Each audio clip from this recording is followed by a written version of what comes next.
कैसे हो आप लोग? आई विश अच्छे होंगे। मैं हूं दिनेश सैनी। आज आपके लिए लेके आया हूँ 12th क्लास का बहुत ही ज्यादा शानदार टॉपिक लेंस। इससे पहले अपन ने दर्पण के बारे में पढ़ा था, प्रिज्म के बारे में पढ़ा था, गोलीय अपवर्तक सतह है उसके लिए अपन ने फॉर्मूला डिराइव किया था।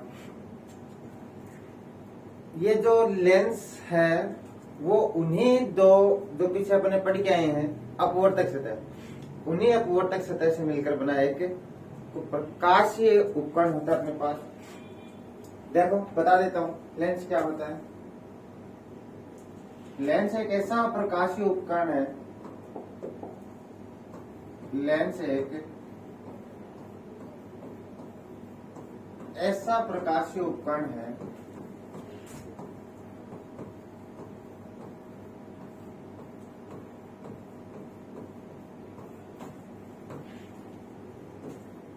जिसमें प्रकाशीय उपकरण है जिसमें कम से कम एक सतह कैसी होती है, कम से कम एक सतह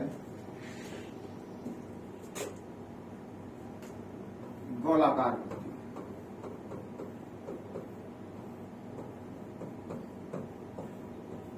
दो सतह होती है, इसमें कम से कम एक सतह कैसी होती है, गोलाकार होती है। और वो सतह भी कैसी होती है, अपवर्तक सतह होती है।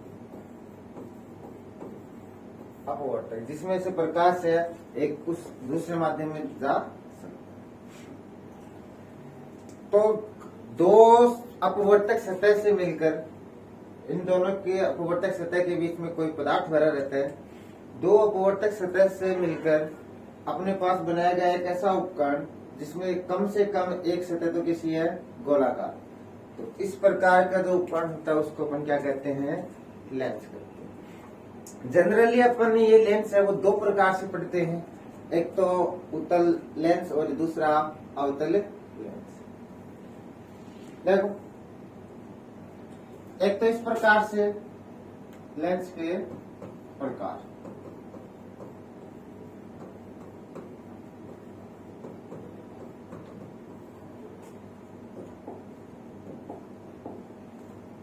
एक तो अपने पास कुछ इस प्रकार से होता है। अभी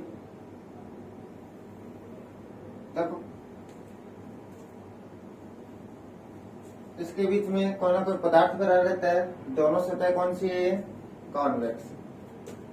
ये सतह भी कैसी है, कॉन्वेक्स है, और ये सतह भी कैसी है, कॉन्वेक्स। तो इसको अपन क्या नाम बोल सकते हैं, बाई कॉन्वेक्स।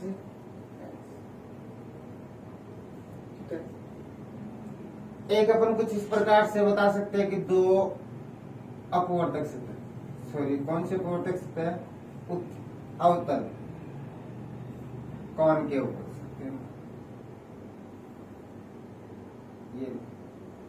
ये सरफेस कैसा है, कौन के,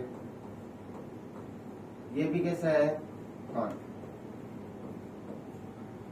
इसको क्या नाम बोल सकते हैं अपन, बाई कॉनकेव लेंस।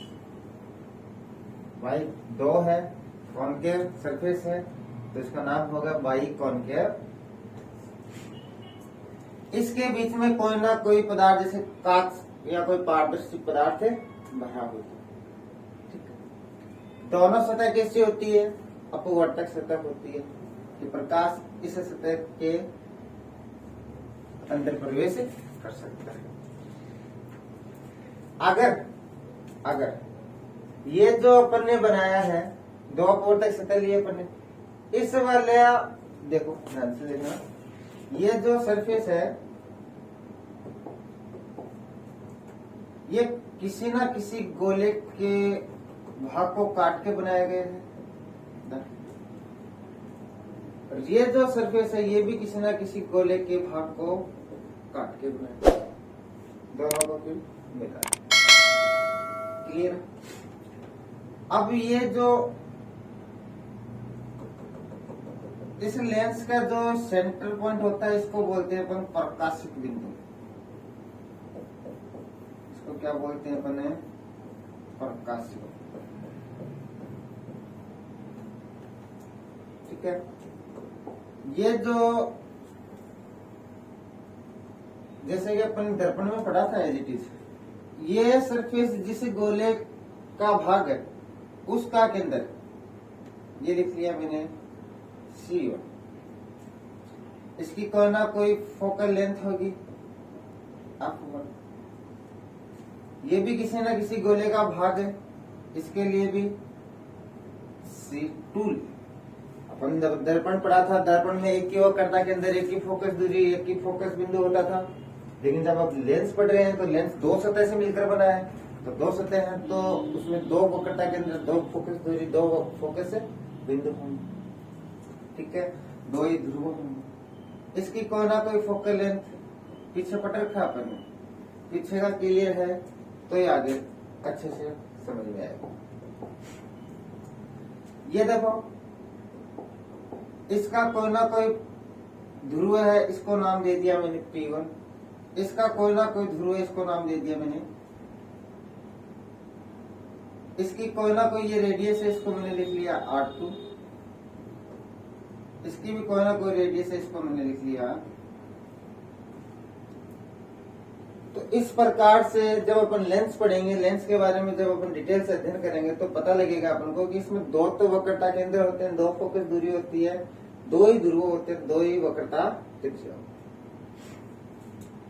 अब देखो, ऐसा ही उसी में ये भी किसी ना किसी एक गोले का भाग है और ये भी किसी ना किसी एक गोले का, ओके, वो उसमें।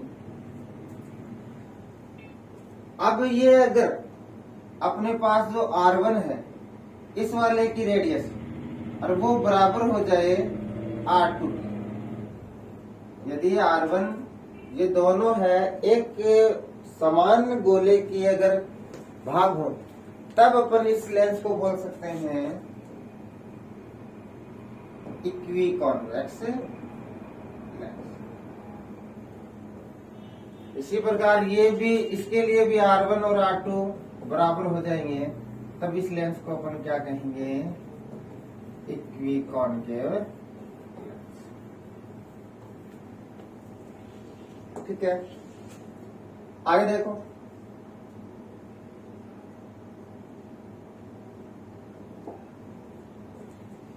एक सरफेस इसमें इस प्रकार से हो सकता है।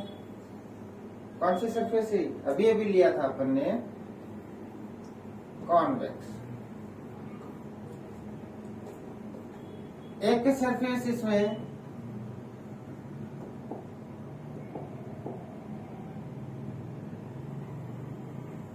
ऐसी भी हो सकती,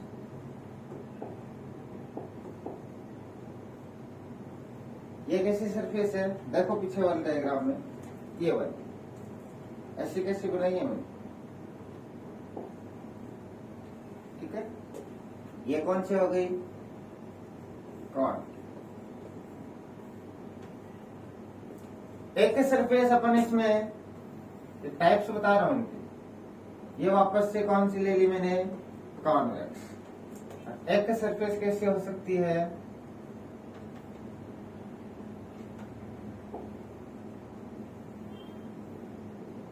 प्लेन। कैसी सरफेस है ये? तो देखो, इसका क्या नाम देंगे अपन? कॉन्वेक्स। एक सरफेस कैसी? Concave lens. इसी प्रकार इसका क्या नाम होगा? कॉन्वेक्स प्लेनो, या प्लेनो भी बोल सकते हैं, प्लेनो लेंस, या प्लेन लिखिए।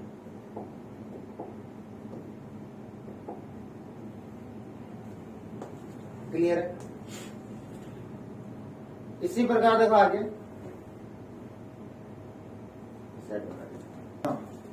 तो यदि मैं कह दूं आपको कि ये जो अपन ने वाई कॉन्वेक्स लेंस बनाया है,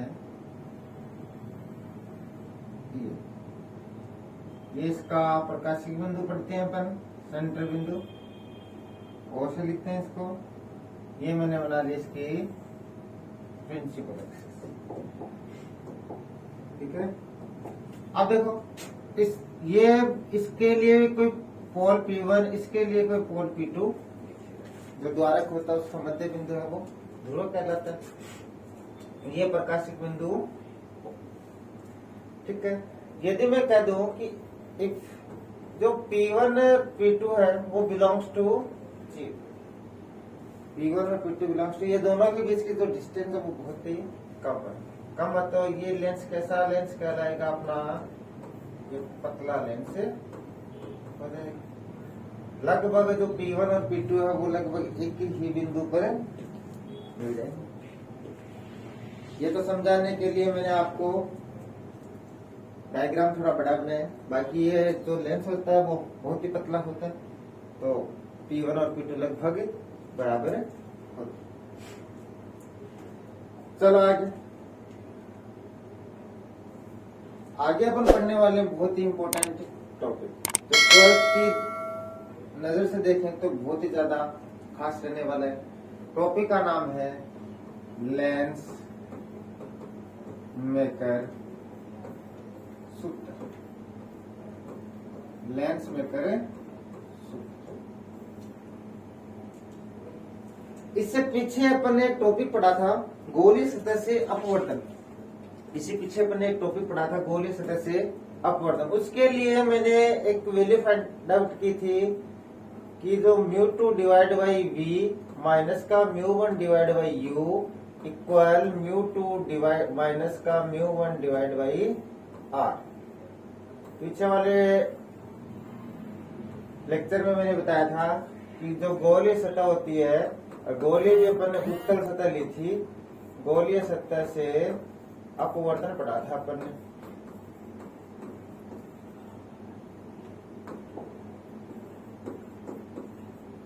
ठीक है, अब ये जो लेंस मेकर सूत्र है उसी टॉपिक पर बेस्ड टॉपिक है। तो देखो स्टेप बाय स्टेप देखते हैं। ये अपन कहां से कहां जा रहे थे, उसमें याद हो तो विरल माध्यम से सघन माध्यम में जा रहे थे। ठीक है, काम आएगा इसलिए मैंने लिखा।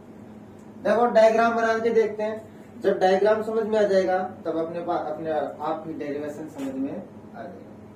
देखो एक सतह उस दिन अपन ने ली थी उत्तल सतह, एक ये और ले ली मैंने, एक लेंस बन गया। ये मैंने बना लिया एक मुख्य अक्ष। ठीक है, अब देखो इसके लिए मैंने लिख लिया ध्रुव P1, ये इसके लिए ध्रुव P2। इस वाले सरफेस के लिए रेडियस लिख लिया मैंने R2, इस वाले सरफेस के लिए रेडियस लिख लिया मैंने R1। ये प्रकाशिक बिंदु O, इसके बीच में कोई ना कोई अपवर्तनांक रखा, उसका लिख लिया मैंने μ2। बाहर कोई माध्यम में उसके लिए अपवर्तनांक है μ। ठीक है, अब इसके लिए एक C1 लिख लिया। अब बन कर दे इसको डिस्टेंस आराम से, एक C1। इसी प्रकार से ये F2 और ये C। अब देखो कोई ऑब्जेक्ट मान लिया मैंने, कोई ऑब्जेक्ट ले लिया यहाँ। ठीक है, कोई ऑब्जेक्ट ले लिया मैंने। इस ऑब्जेक्ट से जो रे आएगी वो इस प्रकार से इस सरफेस पे इंसिडेंट, जैसा कि पीछे वाले जब अपने टॉपिक पढ़ा था उसमें सिर्फ ये सामने वाली सरफेस नहीं थी। उसमें अपन ने देखा था कि जो ये प्रकाश की किरणें टकराने के पश्चात आगे जाके प्रतिबिंब बना रही है। आप देखो यहाँ पे माध्यम चेंज हो रहा है, और जब किसी सरफेस पर कोई प्रकाश की किरण आपतित होती है तब अपन को उस सरफेस पर एक अभिलंब बनाना पड़ता है। क्या बनाना पड़ता है? कि अभिलंब बनाना पड़ता है। तो ये मैंने बना लिया एक अभिलंब। अभिलंब भी क्या होता है, उस सरफेस जिस सरफेस पे आपतित हो रही है उस सरफेस के उस बिंदु को अपन वक्रता केंद्र से मिला देंगे, वही क्या कहलाएगा, उसका अभिलंब कहलाएगा। ये मैंने मिला दिया इसको वक्रता केंद्र से। ये इस सरफेस के लिए क्या हो गया, अभिलंब। ठीक है। अब देखो, जब कोई किरण सघन माध्यम से विरल माध्यम में जाती है, सॉरी, जब कोई किरण विरल माध्यम से सघन माध्यम में जाती है तो वो विलंब की ओर झुकती है। अब जाना तो था इस किरण को ऐसे सीधा,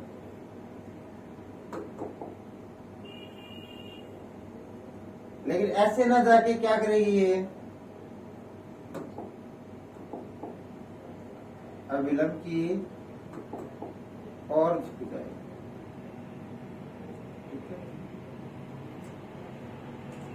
अब उस जो अपने पीछे वाला टॉपिक पढ़ा था, अगर अपन माने कि ये सामने वाली सरफेस नहीं है, तो ये सामने वाली सरफेस नहीं है तो ये किरण यहीं से क्या होती, अपवर्तित होती, तो आगे जाके कहीं भी मिलती तो वहीं इसका क्या बनता, प्रतिबिंब। अगर मैं मानूं कि यहाँ कोई सरफेस नहीं है तो इस वाली सरफेस के लिए ये किरण यहां से मुड़ती हुई यहां से, ठीक है।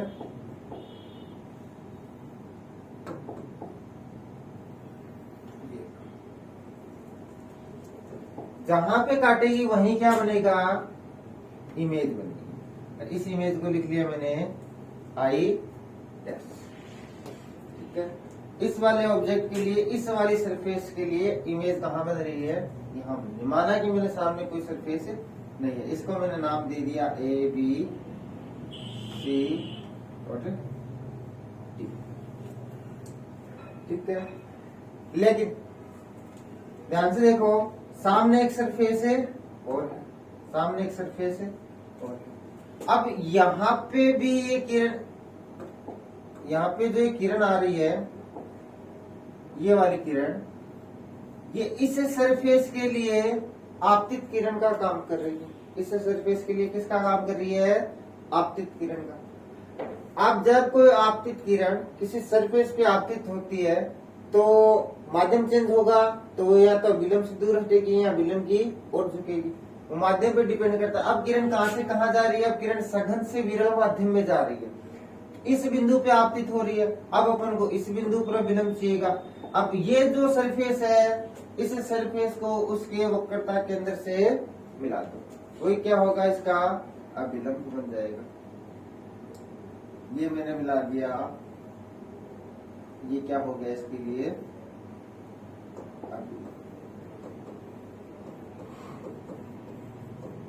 ठीक है। अब ये किरण जाना तो ऐसे चाह रही थी, अगर माध्यम चेंज नहीं होता तो जाती तो सीधी, लेकिन यहां माध्यम चेंज हो गया। अब जब कोई किरण सघन से विरल माध्यम में जाती है तो विलंब से दूर हटती है। जाना तो इसको ऐसे था, लेकिन अभिलंब ये था, विलंब से दूर हटेगी तो कुछ एक और झुक जाएगी। तो इस वाली सरफेस से ये किरण कहाँ आके रुकेगी, यहाँ, ठीक है। तो लास्ट इमेज बनेगी वो कहाँ बनेगी, इस बिंदु।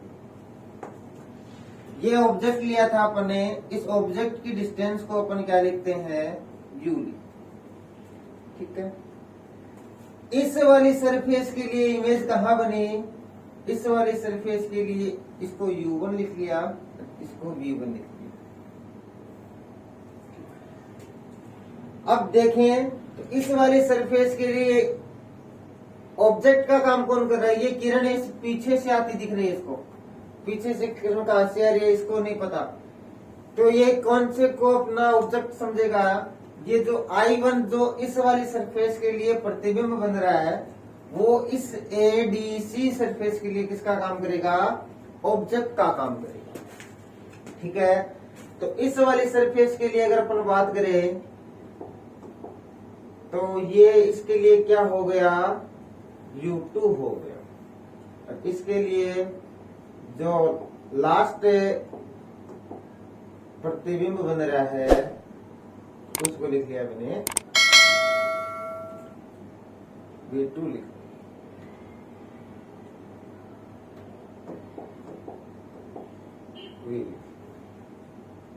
ठीक है, तो कुछ इस प्रकार का अपने पास डायग्राम बनके तैयार हो गया। ये लास्ट इमेज यहां बनेगी जिसको मैंने V लिख लिया। जो अपने पास जो ऑब्जेक्ट था उसको मैंने U लिख लिया। ठीक है, अब देखो जैसा कि अपने पीछे वाले लेक्चर में पढ़ा था कि कोई किरण सघन माध्यम से विरल माध्यम में जाती है या विरल माध्यम से सघन माध्यम में जाती है, तो अपने पास ये वाला फॉर्मूला बन के आया। ठीक है, अब उसमें R एक ही था, अब इसमें अपने पास R कितने हैं, 2। तो देखो इस ABC सरफेस के लिए, ABC सरफेस के लिए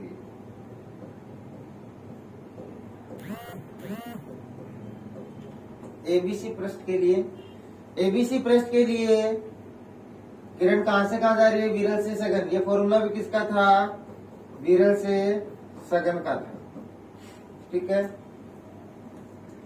और मैंने उस दिन आपको बताया था भी कि अगर कोई किरण जब विरल से सघन के लिए होता है तो ये वाला फॉर्मूला डिराइव किया था अपने, और मैंने डायरेक्ट बताया था कि अगर कोई किरण सघन से विरल में जा रही है तो अपन को सिर्फ और सिर्फ जो μ2 लिखा है उसकी जगह तो μ1 लिखना है, और जो μ1 है उसकी जगह μ2 पुट करना है, बाकी एज इट इज फॉर्मूला बन गया।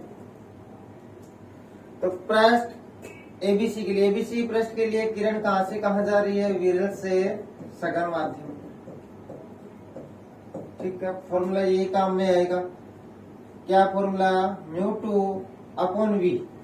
इसके लिए प्रतिबिंब कौन सा है, ये, इसको अपने क्या माना, V1 माइनस μ1/U। इसके लिए U ये रहा, U इक्वल्स टू μ2 माइनस का μ1 डिवाइड बाई, इस वाली सरफेस की बात करें तो इस वाली सरफेस के लिए R कितना, R। इसको दे दिया मैंने समीकरण नंबर 1। अब किरण कहां से कहां जा रही है, अब किरण सघन से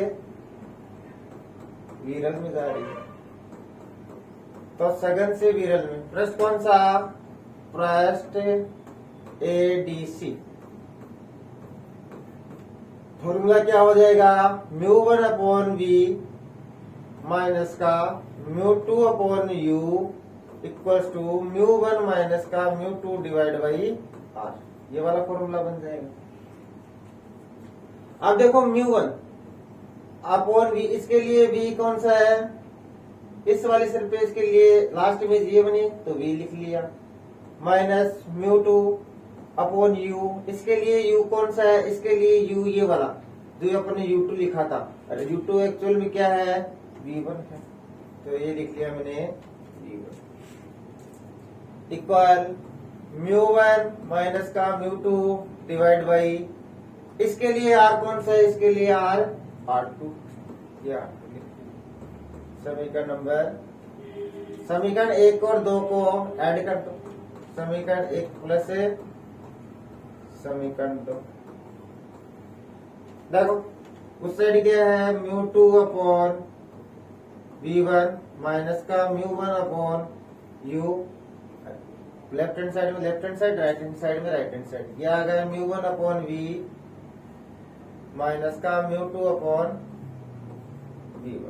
इक्वल उस साइड μ2 माइनस का μ1 डिवाइड बाई R1, फिर प्लस μ1 माइनस का μ2 डिवाइड बाई, ये देखो कैंसिल आउट हो गए, सेम सेम।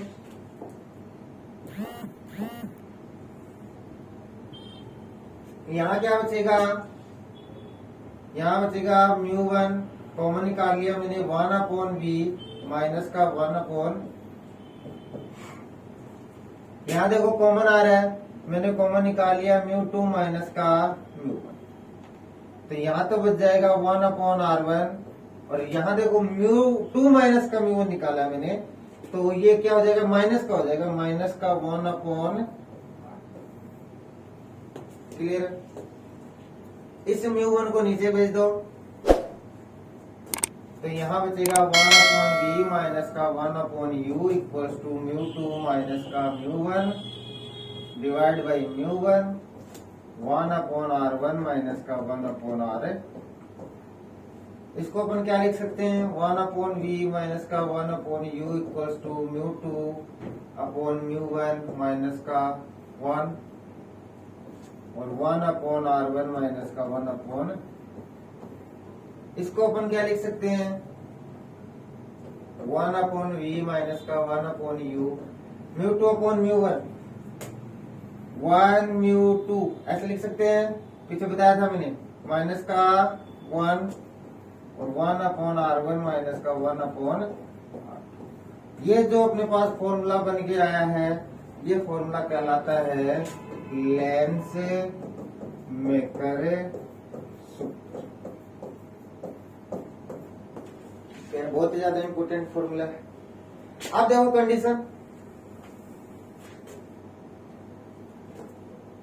कंडीशन फर्स्ट, यदि जो अपने पास ऑब्जेक्ट है, यदि जो ऑब्जेक्ट लिया था, जो बिंब था अपना, वो कहा हो, बिंब अनंत पर हो। जब बिंब अनंत पर होगा तो उसके लिए u जब इंफिनिटिव है तो v कहाँ बनता है भाई, अपर बनता है, पढ़ा है अपने पीछे। वैल्यू पुट कर दो, 1/v कहाँ, f माइनस 1/इंफिनिटिव इक्वल्स टू 1/μ2 माइनस का 1/r1 माइनस का 1/इंफिनिटिव 0, तो 1/f इक्वल्स टू आ गया अपने पास 1/μ2 माइनस का 1/r1 माइनस का 1/, थर्ड नंबर दे दो, इसको स्टार दे दो, ठीक है। समीकरण जो अपन ने स्टार बनाई, समीकरण स्टार व थर्ड वन की तुलना करने पर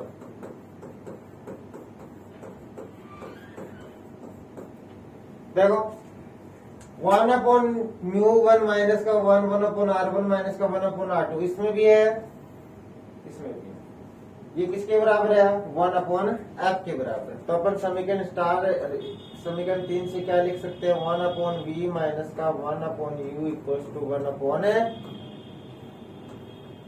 ये फॉर्मूला कहलाता है अपने लिए लेंस।